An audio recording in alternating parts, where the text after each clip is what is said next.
Maranatha. ಇಂದು 16 August 2026.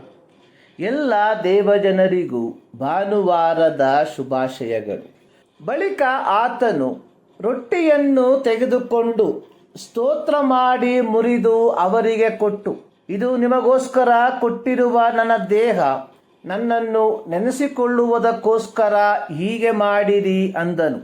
ಊಟವಾದ ಮೇಲೆ ಆತನು ಅದೇ ರೀತಿಯಾಗಿ ಪಾತ್ರೆಯನ್ನು ತೆಗೆದುಕೊಂಡು, ಈ ಪಾತ್ರೆಯು ನಿಮಗೋಸ್ಕರ ಸುರಿಸಲ್ಪಡುವ ನನ್ನ ರಕ್ತದಿಂದ ಸ್ಥಾಪಿತವಾಗುವ ಹೊಸ ಒಡಂಬಡಿಕೆಯನ್ನು ಸೂಚಿಸುತ್ತದೆ.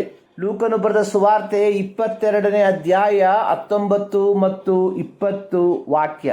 ಯುಕರಿಸ್ಟ್ ಅಥವಾ ಪರಮ ಸಂಸ್ಕಾರವು ಕೇವಲ ಪವಿತ್ರ ಭೋಜನ ಮಾತ್ರವಲ್ಲ, ಇದು ಕ್ರಿಸ್ತನ ಕೃಪೆ, ಸಹಭಾಗಿತ್ವ, ಕ್ಷಮೆ ಮತ್ತು ಸಮನ್ವಯದ ಮೇಜು ಆಗಿದೆ. ಯುಕರಿಸ್ಟ್ ಎಂಬ ಪದವು ಯುಕರಿಸ್ಟಿಯಾ ಎಂಬ ಗ್ರೀಕ್ ಪದದಿಂದ ಬಂದಿದೆ.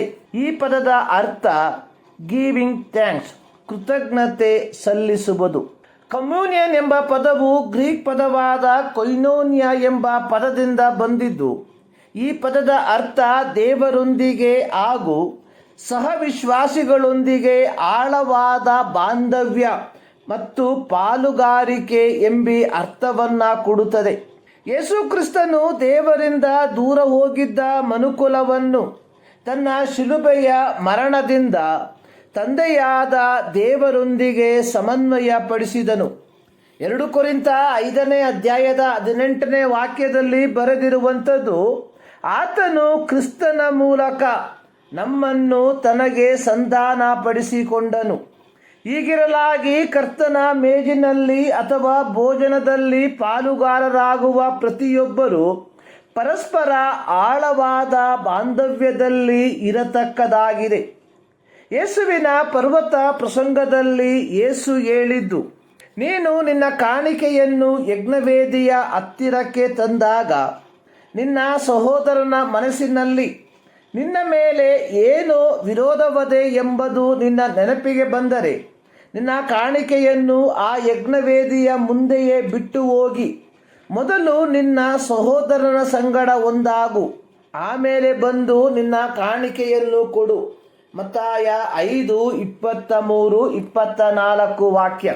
ಸಂಕ್ಷಿಪ್ತವಾಗಿ ಹೇಳುವುದಾದರೆ, ಸಹೋದರನ ಸಂಗಡ ಮುರಿದ ಸಂಬಂಧವನ್ನು ಇಟ್ಟುಕೊಂಡವರಿಗೆ ದೇವರೊಂದಿಗೆ ಉತ್ತಮವಾದ ಸಂಬಂಧವನ್ನು ಬೆಳೆಸಿಕೊಳ್ಳುವುದಕ್ಕೆ ಸಾಧ್ಯವಿಲ್ಲ. ನಮಗೆ ನಮ್ಮ ಸ್ನೇಹಿತರೊಂದಿಗೆ, ಬಂಧು ಬಳಗದವರೊಂದಿಗೆ ವೈಷಮ್ಯವಿದ್ದಲ್ಲಿ ಆದಷ್ಟು ಬೇಗ ಅದನ್ನು ಪರಿಹರಿಸತಕ್ಕದ್ದು. 1 ಯೋಹಾನ 4:20ನೇ ವಾಕ್ಯದಲ್ಲಿ ಬರೆದಿರುವಂಥದ್ದು, ಒಬ್ಬನು ತಾನು ದೇವರನ್ನು ಪ್ರೀತಿಸುತ್ತೇನೆಂದು ಹೇಳಿ ತನ್ನ ಸಹೋದರನನ್ನ ದ್ವೇಷಿಸಿದರೆ ಅವನು ಸುಳ್ಳುಗಾರನಾಗಿದ್ದಾನೆ. ತಾನು ಕಂಡಿರುವ ತನ್ನ ಸಹೋದರನನ್ನು ಪ್ರೀತಿಸದವನು ತಾನು ಕಾಣದಿರುವ ದೇವರನ್ನು ಪ್ರೀತಿಸಲಾರನು. 21ನೇ ವಾಕ್ಯದಲ್ಲಿ ಮುಂದುವರೆಸಿ ಯೋಹಾನನು ಬರೆದಿರುವಂಥದ್ದು, ದೇವರನ್ನು ಪ್ರೀತಿಸುವವನು ತನ್ನ ಸಹೋದರನನ್ನು ಪ್ರೀತಿಸಬೇಕೆಂಬ ಆಜ್ಞೆಯನ್ನು ನಾವು ಆತನಿಂದ ಹೊಂದಿದ್ದೇವೆ. ಪೌಲನು ಕೊರಿಂಥ ಸಭೆಗೆ ಕರ್ತನ ಭೋಜನದ ಕುರಿತಾಗಿ ಪ್ರಬೋಧಿಸಿರುವಂಥದ್ದು, ಯಾವನಾದರೂ ಅಯೋಗ್ಯವಾಗಿ ಕರ್ತನ ರೊಟ್ಟಿಯನ್ನು ತಿಂದರೆ ಇಲ್ಲವೇ ಆತನ ಪಾತ್ರೆಯಲ್ಲಿ ಪಾನ ಮಾಡಿದರೆ ಅವನು ಕರ್ತನ ದೇಹಕ್ಕೂ ರಕ್ತಕ್ಕೂ ದ್ರೋಹ ಮಾಡಿದವನಾಗಿರುವನು. 1 ಕೊರಿಂಥ 11:27.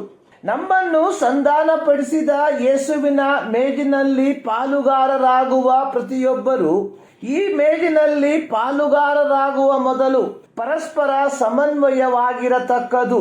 ಅದು ವಿಶ್ವಾಸಿಯಾಗಿದ್ದರೂ ಅಥವಾ ಅಕ್ರೈಸ್ತನಾಗಿದ್ದರೂ ಸಹ.